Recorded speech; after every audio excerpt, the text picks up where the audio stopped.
Hi, this is Arielle with Anime on Location. We're at Sugoicon 2013 with Greg Ayres. Hello. Hello.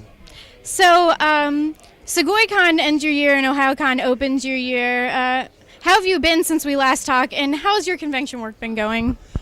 Crazy and very busy. I swore I would never go to as many cons as I went to the year of my heart attack, and somehow I managed to add a few to this year.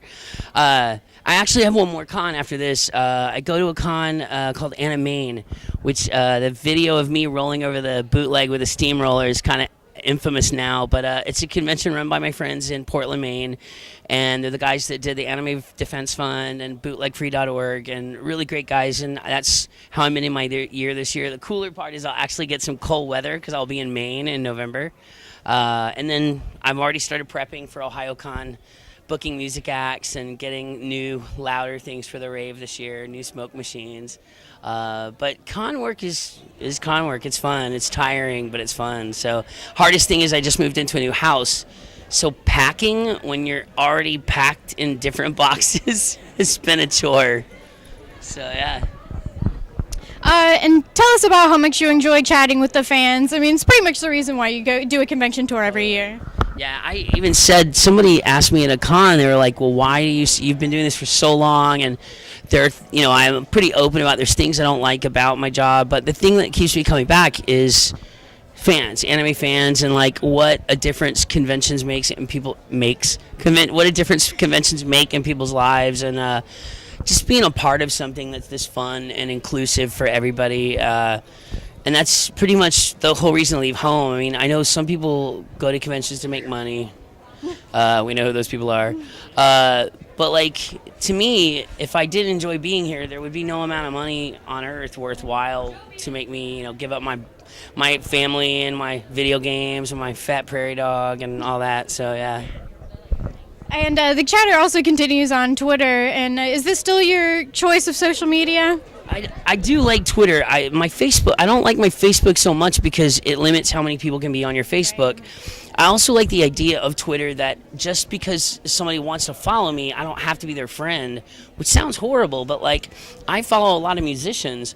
Just because I follow Skrillex does not mean I think Skrillex and I are friends. Like, I just want to know what he's up to and what he's working on and stuff like that. So I think it's a really healthy relationship for artists versus fans because I think some social media tends to make people think they have too much power over a creative medium, and I think creative people should do what comes naturally, and fans will find them at that point. So I like Twitter. I like that you have to be, short with your message. I babble, and I've seen too many dramatic live journal and Facebook posts. It's kind of hard to be dramatic in 146 characters, so I like that idea. True. And have you also continued doing the live tweets during shows? I did it for Dead Man Wonderland because I had never seen the show. It was my first time seeing the show. I thought it'd be really cool to watch it for the first time with everyone else, and that was really rewarding. It's funny to see how many other actors were like, oh, I'm live tweeting during the show. I'm like, I wasn't trying to do that for points. Sights and I just started because it was fun. I even told Sights, he goes, are you on deck tonight? And I'm like, yeah, I'm on deck. And we just thought it was a fun way to watch the show and give fans a different experience than just, say, watching Toonami. It was difficult to do it because I had my iPad and my laptop, and I was live tweeting and posting to Facebook and doing all this. So, I enjoyed watching this show a second time where I wasn't keeping, a million tabs open and doing all that. But yeah, if I ever am in that situation again, I would love to do it. It was fun. It was a lot of fun. Have you figured out what changes an audience so much when an anime series makes it to television, like on Toonami? Yeah, well, that's a perfect segue too. I guess that it's just that, like if you were to buy something here, you've got to invest in it. You've got to know what you're looking for. You've got to, walk up, buy something, make that commitment. Whereas if it's on television, you just have to be channel surfing and find something you like, and then suddenly it's it's there. I think the fact that it reaches so many more people, so many people that have cable, and because they pay a monthly fee and it's just there, I think that's a big deal. But I think Netflix and Hulu are kind of changing that too, because a show like Angel Beats, which will never be on television, has this monstrous following now, and I credit that with also being a part of a subscription service like Netflix. But I just think the more people see a show, the more talk there is, and the more hype there is always going to be around it. So yeah, it's cool. Yeah, I watch a lot of anime on Netflix. Yeah, I love it. So, our friend Ian Sinclair has been raving about Tereko with us. What were your thoughts on the series and your role within that series? I think it's the weirdest, dumbest idea for a show, like a fighting food show. But that said, that's what makes the show work. It's weird. It's a dumb idea, but they just go campy and over the top with it. I love my character in the show. I even wrote on my Twitter when I came home from doing my first little bit as Tommy Rod, I said, well, I went to the studio today and played a character that looked like Nicki Minaj and vomits bugs as a secret defense. And somebody tweeted back, so basically you're playing Nicki Minaj. And I was like, yeah, really, yeah. So, but I love it. Like, Tommy Rod doesn't even look like a person. He looks like a Nicki Minaj blow-up doll. He's like, because he's always got that look on his face. But he's super creepy because of that bug that lives inside of him. I hope that's not a spoiler. But he, like, throws up bugs and... That's a horrible superpower, throwing up bugs. But it's fun, and it definitely makes for interesting. It's a memorable role, whereas, like, playing a little kid with a sword, there's a bunch of those guys. But how often do you play a bug-vomiting Nicki Minaj? So it'll always be here, so, yeah. It's a horrible, wonderful show. Yeah, it's funny. Now, of course, the one you want to talk about is number 6. Once the dub products was out there, how did you feel as fans responded to the series? It's really funny because the fans of the original story and the fans that had watched it in Japanese hated the fact that I was playing Shion, which is funny because of all the actors that could have been cast in that role, I'm the only one that was like a fan of the show. So I'm like, why don't you want me playing Shion? I actually care about this show. So, but the funny thing is, just like with most haters on the internet, after the show gets its own following, those people get drowned out by the people that are like, wow, this was such a good show. I'm glad you told me to watch it. So I love it. The person that steals that show to me is Lucy Christian. Lucy Christian plays the dog keeper, and she is fantastic. And then, so Shion, number 6 was my big one. Now the new one that I tell everybody about, if you haven't seen it, is Another. And like Monica and I did the Bloodbath of last summer, which was Debbie in Wonderland. Now we're in a new Bloodbath show together called Another, and it's the creepiest thing I've ever seen Monica do. So yeah, and they're all good. So. And now that you have a Laserdisc player, has your personal anime collection been growing? I've always had a Laserdisc player. I've had one since I was like in my teenage years. The problem is they don't last forever. Right. So I have this dinosaur, rack of old dead Laserdisc players at my folks' house.